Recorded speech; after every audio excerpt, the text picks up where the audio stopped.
Okay, hello, welcome to Airsoft Pro Tips. Now in this video we're going to be talking all about the role of the team sniper and the role of the team marksman. Now one of the first things you need to consider or need to bear in mind when you're going for this kind of role is sniping in real life, sniping in movies and in games is very different to sniping in airsoft. Now I've mentioned before about how wind, humidity, all kinds of things can affect BBs, and no more so than when you're trying to snipe. The slightest little bit of wind is going to stray off your shot, hit a blade of grass, hit a leaf, and that can sometimes stop your BB dead, or it can throw the trail off so much it actually completely misses your target, and it's very easy to do. Now we all know the whole sniper one shot one kill does not apply to airsoft, because no gun you get, even if you get one of the really expensive sniper rifles, is going to give you that kind of accuracy. So with that, let's talk about sniping first of all. Now like we've said, sniping and a marksman, sorry, a sniper and a marksman, what is the difference between the two? Well, a sniper is going to be independent to the unit. So snipers work in small teams, normally two-man team. Sometimes snipers will work in several two-man teams if you're a sniper unit, and you'll work independently of the rest of the force. And the idea is you're there to disrupt the enemy. You're there to flank them, pick them off one by one, basically give them hell, because they're going to be in the middle, they're not going to know where they're shooting from, and when you're getting shot at, but you don't know where the shooting is coming from, or you don't know where the shots are being fired from, it has a much higher degree of suppression than maybe if you're shooting a full automatic weapon but they know where the shots are coming from. It's quite a shocking tactic, being fired at but not knowing the direction, and that's the idea of a sniper.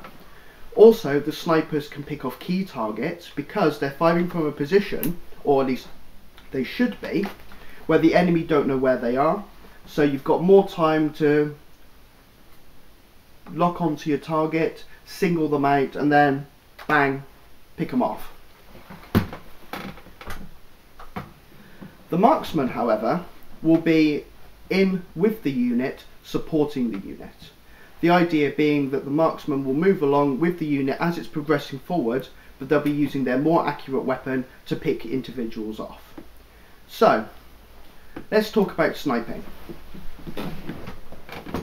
Now one of the first things to consider is your sniper rifle. Now I've got 3 sniper rifles. I've got this one, it's the old SVD Dragunov.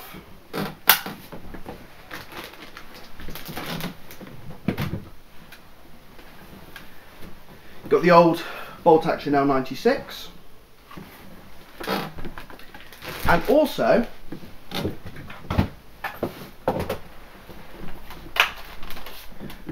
the PSG-1.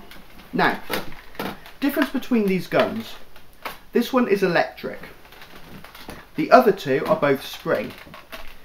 Now the reason for that is, well, there are several reasons why you might go for one over the other. Now a lot of people also like gas snipers. Now personally I don't own any gas sniper rifles. I think they're a bit pointless because you can't use them in the winter, which is why I actually have very limited gas guns. But I find the springers and the electrics good because they work most of the time all year round.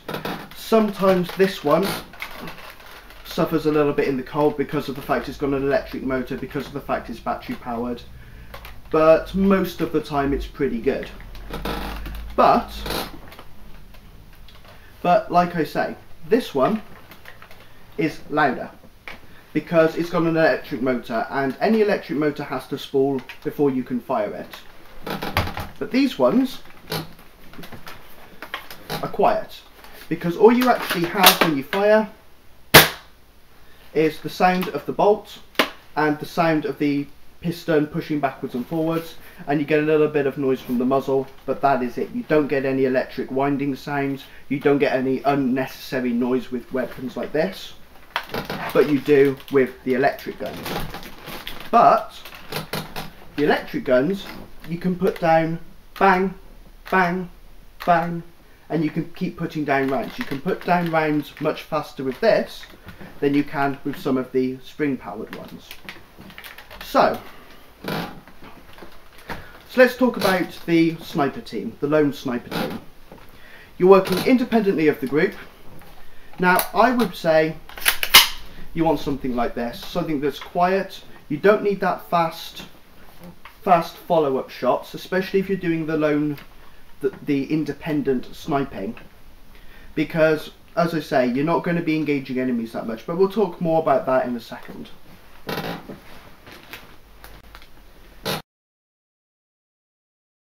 Okay, now we've all seen the movies, lone sniper, one shot, one kill. In actuality, doesn't work like that. Snipers work in pairs. Now, I'm the shooter, I've got myself a high powered rifle. Next to me, Blue, she's my spotter. She's got herself her normal assault rifle, but she's equipped it with a light powered scope. Now the reason that is, I've got a high powered scope, I can see quite a long range. Her scope, she can see what I'm seeing. Now the idea of the sniper spotter combination is, as I'm firing, she's going to be calling out corrections so I can correct my aim, get those shots on the target.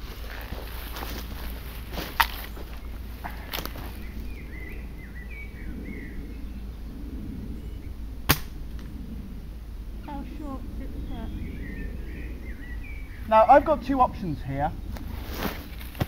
I can either adjust my scope to make up that distance, called doping the scope, or I can adjust my gun a little bit up, a little bit down to make that difference. Now what we're going to do is wait for a second, because we want to make sure our enemies up there that we're shooting at haven't spotted where we're firing from. If they do spot us, we're going to leg it, because there's no way us two can take out all of them, especially when I'm limited to a single shot rifle. So I'm going to fire again. We'll wait for a second, make sure they've not spotted us, correct if need be, and then fire again.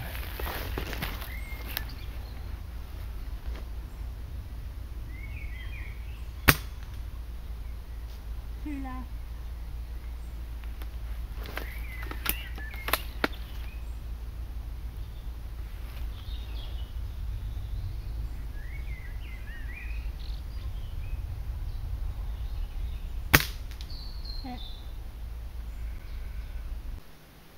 Okay, so let's talk about the sniper's kit. Now, one of the first things you're going to think of is ghillie suits. Now, I've got two ghillie suits. This one is the one you saw me wearing in the video, and this one actually has little elasticated bits where you grab a handful of leaves, you put them in there, you put leaves all in these nooks and crannies, and it makes it quite nice. But I wasn't doing that for the video because of the fact we had to take it back in the car and I didn't want the car full of leaves. That's the only downside. These are quite messy.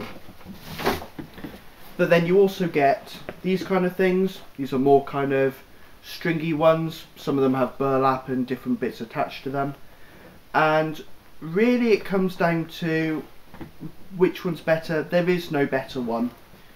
It's really more the kind of terrain you're fighting in. If you're fighting in long grass, or you're going to be on a site that has more long grass, you may want something like this. Something where you can blend in on hills easier. Now, in the end of the day, this won't make you look like a tree. You can't stand in the open and pretend, you know, hold still and pretend that you're a bush, because it doesn't work like that. You still have to blend in with the things around you, but this helps you blend in with the things around you. And as I say, depending on what kind of thing you're going for, you can go for something like this, which has this grassiness. You can go for something like the other ghillie suit, which has more leafiness. Or even go for something like this. Now these are, I believe, Jack Pike ghillie gloves, and I gotta say I absolutely love these gloves. They're very, very thin, and the actual leafy bits are very, very light, so they don't get in the way when you're trying to find your trigger or find your safety catches. These are absolutely lovely gloves, highly recommended. I gotta say though, the actual ghillie, the Jack Pike ghillie, I don't like so much, because all the leaves, they're the same material, but they're in lines, and I don't think they look as natural as the gloves do. The gloves, I think, look very good. Now, it does pay, though, to mix and match your ghillie. So don't pick one which is all the same, because it's going to look the same, and when you're lying in different areas, it's going to have different effectiveness. The more you mix up your ghillie with different materials, different different colours, different all kinds of things, you're gonna be able to blend in more in different areas. You're gonna find it easier, the same kind of way that multicam is supposed to work, if that makes sense.